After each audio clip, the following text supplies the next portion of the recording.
What's going on? This is the Boxing Roundtable. I'm your man Jose, aka the DR Dream, with a stuffed nose, a little under the weather, but it don't matter. And this is my man Sean, aka The Maniac. and we are ready to talk Boxing. There you go. Shakur Stevenson versus Edwin De Los Santos going down this Thursday. And I like the fact that it's Thursday because I know, listen, a lot of people, boxing fans, are in their 20s, 30s. They want to go out, have a good time on Saturday night. They don't want to sit around and wait for a fight till 1 in the morning. You're right. They want to be out and about. Smoking hookah. You know, so right here, you got something to do Thursday night. You know, forget your series or whatever's going on. Put that on and watch that because it is a solid fight. I think the fight is just as solid as Shakur Stevenson versus Frank Martin. You know, styles make fights. We'll get into that. I would think Frank would probably do better against Shakur than De Los Santos, but then I think De Los Santos would beat Frank Martin because styles make fights. Correct. Also on that undercard, I think this should be a goodie. Navarrete, Emmanuel El Vaquero Navarrete versus Robson Conceincao out of Brazil. We know Conceincao is a tough fighter, a strong fighter at 130, and Navarrete is a guy who's this is probably his third, maybe fourth fight at 130. Third. I would say it's his third fight, and you know he's been hit or miss, but at the end he always comes through. Anyway, a must-see card, and it's free. It's on ESPN. Yeah. You know, the most important thing. So about time that we get us boxing fans get treated, Yeah. you know, fairly, which we almost never do. Anyway, let's get right into it, Sean. Break that fight down. Shakur Stevenson versus Edwin De Los Santos. Yeah, man. Obviously, they fighting for the vacant WBC belt that was once held by Devin Haney, who we know has moved up to 140 to challenge for Pro Grace's WBC at 140. That's a fight we'll talk about once we get closer to that. That's in a couple of weeks, actually. But Shakur Stevenson, Edwin De Los Santos, we know originally the opponent was supposed to be Frank Martin. Did he duck? Did he didn't? I mean, however you want to look at it, he probably did duck. But again, he said that the money wasn't right. He still was going to get his highest pay of his career. But anyway, the fight is not happening. So we have a young, to me, dangerous fighter who said, listen, I want to fight him. And I know you've been very vocal about that, Jose, about did you like that? You said, man, I like that, man. Look, he's calling out Shakur before the fight even happened. Before the other fight was even called Yeah, that's off. what I'm saying. Before this fight wasn't even in the works. And look, it ended up happening. So you gotta salute a fighter like De Los Santos who's willing to, you know, not risk, because it's a win-win for him. If he loses, he's supposed to lose. If he wins, he gains the world. You know, so I like these young fighters who come with that confidence and want to test themselves and want to be great. But now to the technical part about the fight, right? We have Shakur, who's pretty much just a pure boxer, very defensive. He uses his range very well. He has very good footwork. He has IQ. And I mean, he doesn't have pop like Paulie, but he's not a fighter you're going to worry about when it comes to power. And you have De Los Santos, man. If you didn't see his last fight, man, he showed boxing ability. He was considered just a puncher, but he showed he could box. And I was very impressed. I said, wow, he did add 2 to his 2 belt. I said I like that in one of the shows we had. So how do I see this fight playing out, right? I expect this fight to be better than what most expect, including myself. I do expect Shakur to win. I just think overall his skill set, his IQ will be the difference. But I don't think he's going to blow De Los Santos out the water. I could definitely see De Los Santos winning 3, perhaps. I know people gonna say I'm reaching 4 rounds. So don't sleep on De Los Santos, but I don't think he's there yet when it comes to IQ. Can he set traps? Shakur is a fighter that you're gonna need more than just your skill set and power. You're gonna have to match him IQ wise as well. Because if he just tries to come and apply pressure all day, Shakur's gonna pick him apart. He's gonna counter him. He's gonna move. He's gonna clinch him. He's gonna push him off him. We seen Valdez try that a little bit. He had somewhat success. Nothing too great, but I just feel that Shakur, his skill set is gonna be the difference. His footwork, able to move. 1 minute he's here, 1 minute he's there, and I think he's gonna frustrate De Los Santos for most of the fight. But Delo is gonna put up a good fight, man. Well, Shakur by unanimous decision, but like a tough one. all right. Like I mentioned before, I said I like the fight. Not so much because of the fight itself or the ability of De Los Santos, but because of his mentality and his attitude. Yeah. And I don't like fighters that go into a fight having already lost mentally. I like fighters that go into a fight like Maidana went in there against Broner. Like he went in there against Mayweather. And he said, man, I don't care who you are. You just another man like me, another fighter. And we saw what happened to Broner, and we saw the fight that Maidana gave Mayweather. Yeah. So, it's about belief in yourself. Not only ability, of course, ability matters a lot, and De Los Santos has it. But now the styles. I wouldn't say that De Los Santos. Some people want me to say that he has no chance. No, I'm not biased when it comes to Dominican fighters. In fact, I'm one of the biggest critics of them because to me, I'm not gonna say you good if you're not, whether you are from the same country I am or not. Correct. So, but with De Los Santos, he is a good fighter. Hector El Androide Garcia is another good fighter, and we saw the fight that he gave Gervonta Davis. There's a lot of solid Dominican fighters, right now, and I do believe that is because of boxing is not where it once was, and now Dominican fighters who have never been horrible fighters, but they've been, decent, solid fighters, are now able to really come to the forefront, and I'm happy. I'm happy for them. Now, to the fight. Styles make fights. Does De Los Santos have a chance? Absolutely. His chance would be more. I might disagree a little with you, Sean. I would like to see De Los Santos fight inside in mid range. I don't want to see him on the outside. On the outside, we know what happens. What happens to him? He gets cooked because straight punches beat round punches. And the problem with a lot of Dominican fighters has been throughout the history of Dominican fighters is that they don't throw straight punches. They throw looping shots. And De Los Santos is one of those fighters. He's fast. He has power. But remember, straight shots beat round punches.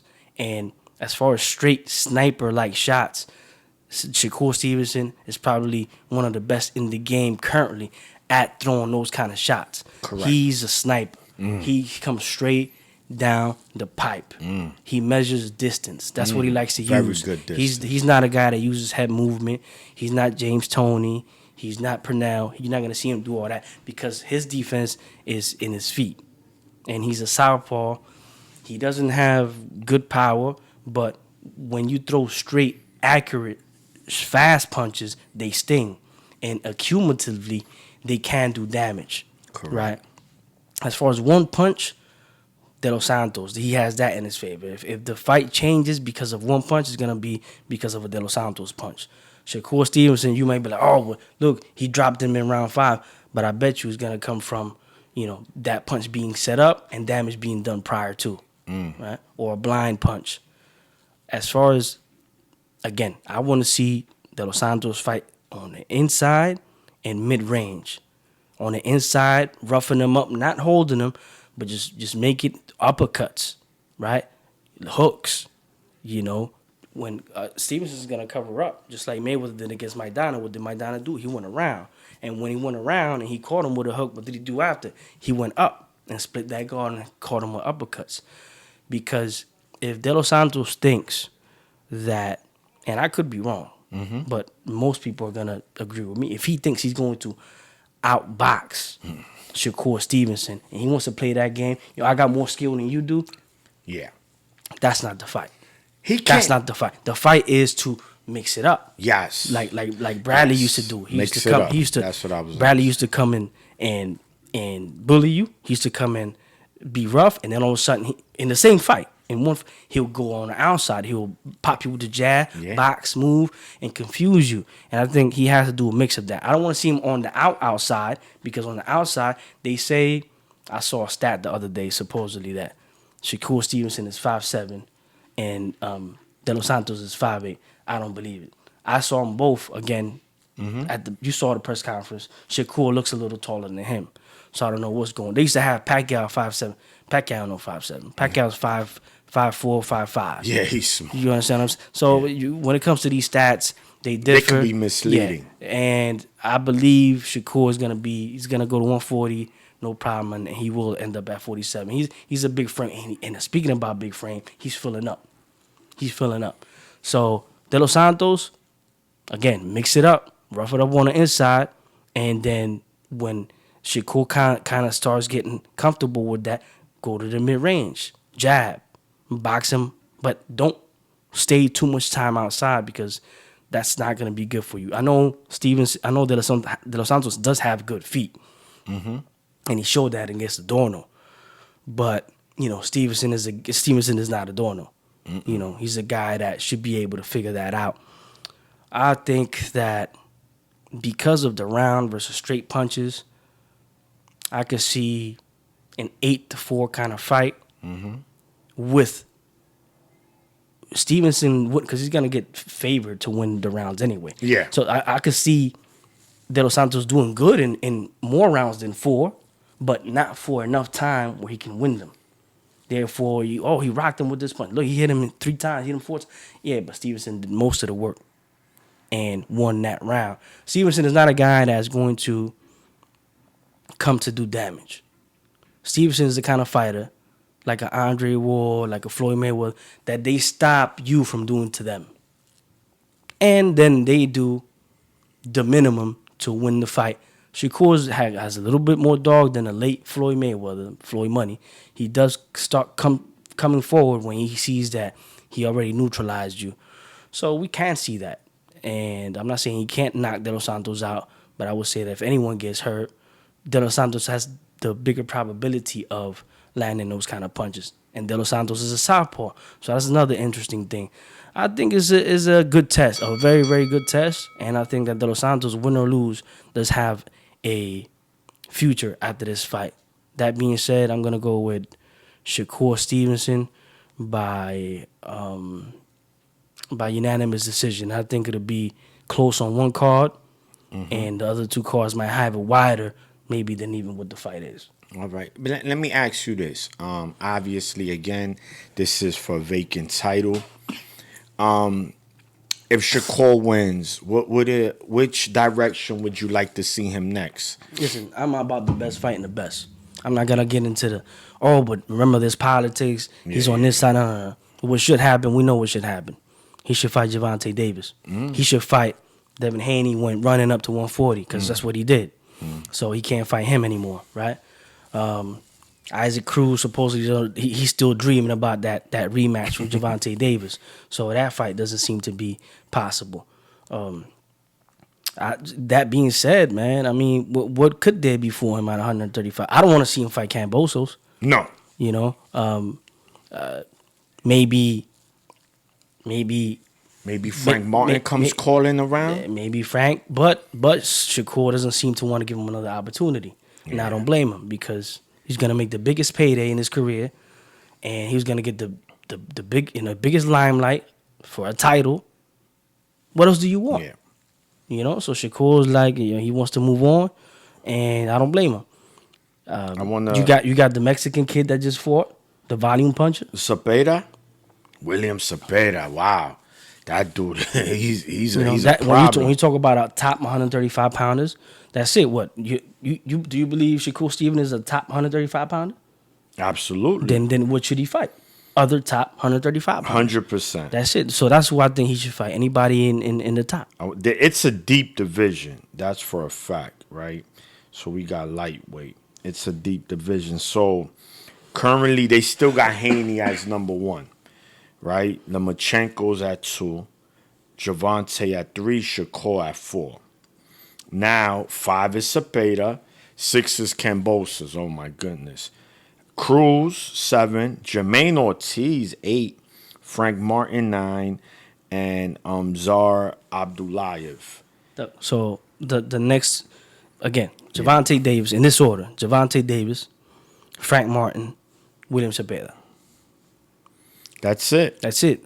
A top fighter, a guy who people are saying he's pound for pound, saying he's this, saying he's that. That's who he should continue to fight. Yeah. I don't care whether Javante's on the other side, what's going on with people. I'm talking about what should happen next. What will happen, I don't know. He might fight another top ranked familiar fighter like Jermaine Ortiz in a fight that nobody wants to see, and we already know the outcome too. So that for sure. Yeah, I wouldn't. Let's see what's next. But there's also the co-feature that fight, Jose. That's a banger. That should be a banger. I'm getting more excited about it as it comes it comes closer. So I went first on the last fight. I want you to give me your thoughts on this fight. We got Navarrete defending his WBO against Robson Conceincao, which you know me, I'm the name botcher. He only has 2 losses. Said it pretty good there. Yeah, he only has 2 losses, right? Both of them, one to Valdez and the other to Shakur, who's in the main event. And both were competitive. I mean, the Valdez fight, most felt he won that fight. The Shakur, it was a definitive win for Shakur, but it was still tough. He just didn't blow him out the water. So now this is his 3rd big fight, right? So Top Rank, you know, they like, yo, listen, we trying to put you up there. How do you see this fight going, man? Does he finally gets over the hump and gets the big win, or he's gonna fail for the 3rd time? I think he can. I think he can win, and this is why. I love Navarrete. Yeah, it's one of my favorites. That's a guy that you want to watch. That you talk about must-watch TV. Navarrete. Yeah, we just saw what he did to the face of Oscar Valdez in his last fight. He beat the shit out of him. That's what he did. He beat him worse than I know. Stevenson probably outsized him and outclassed him, outboxed him because Stevenson's not a guy that's gonna do damage. Correct. Navarrete did damage to him. I don't even. Did he get a broken orbital from that one? I don't know if it was confirmed. Yeah, it might have been. It was bad. It was bad. Anyway, it was bad. As good as a fighter, as good as a fighter as Navarrete is, I take issue with something, and maybe this is just me. I look at his body. I look at how flaccid his body is as he has moved up in weight. I think at 122 and 126, he was probably unbeatable. He was just too good and probably too big for those guys down there. At 130, I think he's gonna run into people his size that are strong. We saw what happened to him against Wilson. Got hurt, got clipped, got dropped. I would like to say Conceincao is a superior fighter than Wilson. Yes. Probably doesn't have that one-punch power, but he is very, very strong physically, and I've seen him. I've seen the workouts. He looks ready. He looks good. I think that Navarrete can't come in like he has in the last couple fights where he has a lot of bad moments. But because of him being the superior fighter and the stronger fighter, he comes out the winner in the end. Conceincao is a guy that's ready to go 12. He's a guy that's that's his life. You can tell by looking at him. He's an athlete. Yeah. So he can't come in here, you know, drinking a couple of Tecate beers and having a couple of tacos the night before. He has to come in ready. I believe there's trouble here. I believe Navarrete can look ugly, and he can even lose the fight. if he doesn't come in 100%. I believe he's the more talented fighter, yes. But I believe that at 130 pounds, Conceincao is very, very solid. And this is what I'm saying. And this is what I've been saying. I said it to you. I don't know if I said it on the show already. The same narrative. Shakur Stevenson is a good fighter. But I don't want to see Navarrete get bumped up in weight yet again to fight Shakur Stevenson. And then Shakur will beat him. And then they're going to make it like Shakur beat the best fighter at 135 pounds. And that he can't be touched and he's a killer, because that's a lie. Yeah. At 130 pounds, I already see Navarrete kind of struggling with the folks at the weight. So I don't want to see him at 135 versus nobody. That being said, I think that's a pick and fight. I think that's a pick and fight. I think it could be Navarrete by a controversial close win. So you got to favor Navarrete being the more talented fighter. Yeah. But I would, depending on the odds, put at least $20-$30 on Conceincao. And I could see him pulling out a tough 12-round decision, and even hurting Navarrete, being that he is a strong guy, believe me. If Navarrete beats him down, then I think that would be a statement. If he stops him, that would be a big statement, because he would be doing something that Valdez and Stevenson didn't do at 130 pounds. Correct. Not 135. And that's the difference, because Top Rank wants to make Navarrete Stevenson, and that's why they're on the same card. Yeah. So, man, all right. Look, first of all, Navarrete, like Dream mentioned, must-see TV. The dude brings it every time he's in the ring. He comes to fight. He doesn't play with his food. Once that food is on the plate, he's there to eat. Conceincao, we know he's tough. Remember, he has a good amateur background. He was an Olympian. You understand? Top Rank knows talent, man. And they sign a lot of fighters. We'll be here all night talking about that. He's tough. He's been in there with top quality competition. And so he ain't going to be intimidated. The thing is this, man. Navarrete is not human, guys. He's not. First of all, look at his face after the Valdez fight, right? Regardless, we know he beat Valdez to a pulp. But, Valdez landed some shit, too, in that fight. And, his face had nothing on it. He went right to the club after that. Navarrete, he fights one way, guys. He's going to come forward and overwhelm you. But he has technique when he throws these punches. They might look wild and crazy, but there's technique behind that. He knows how to measure the distance. Absolutely. Close or far. And I've never seen a fighter in boxing in history, from me watching it, that has a lead hook. How many fighters you can name that has a lead? You got a lead jab. Some people might have a lead hook. Everything's normally the jab. This dude has a lead uppercut. Yeah, uppercut. Uppercut, I mean. Yeah.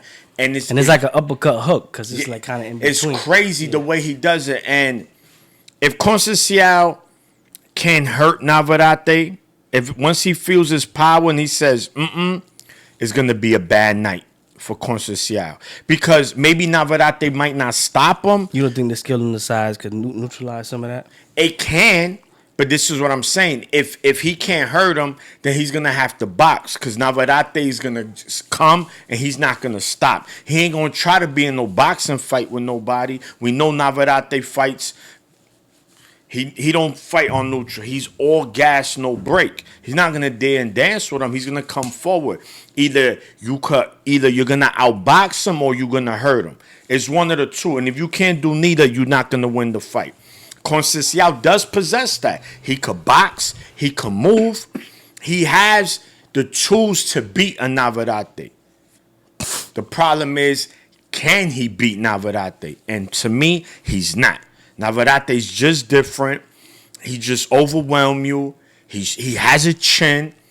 He's strong. He throws 100 punches around. It's just hard to compete with that, guys. So when it's all said and done, Conceincao, He's going to go out like a warrior, whether he stopped, whether he goes the distance, because he's shown that and he's proven that he's no slouch. Also, a quick mention. You mentioned Lomachenko. I didn't mention Lomachenko against Stevenson. That's not a fight I want to see. But it is a fight that can very, very likely happen. We know Lomachenko's at the end of his career. We know he's a small lightweight. He's really a 126. He's definitely no true lightweight. 130 pounder. And that's why I really have no interest in seeing the fight now at this juncture. Would it be competitive? Possibly. But me, I just don't think at this age, and given the how upset Lomachenko was after that fight against Haney, I don't think he can duplicate another performance like that. And he don't need to if he's going to beat a guy like Stevenson.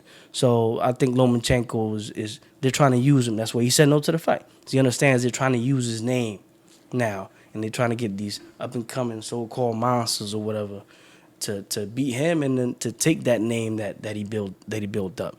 So I think Lomachenko has a right to do whatever he wants at this point. He fought big fights, the biggest fights possible in his at his time and in the weights that he fought. Yeah. And he did what he had to do, win or win or lose. He did that. So, but if it happens, would I be angry? No, I'll watch it, but it's not something I'm clamoring for. I'd rather see a supposedly pound for pound, young, hot gun fight another guy like himself. Absolutely. Anyway, guys, those are our thoughts on the upcoming Shakur Stevenson versus Edwin De Los Santos fight card featuring Emmanuel Navarrete versus Robson Conceincao. You already know.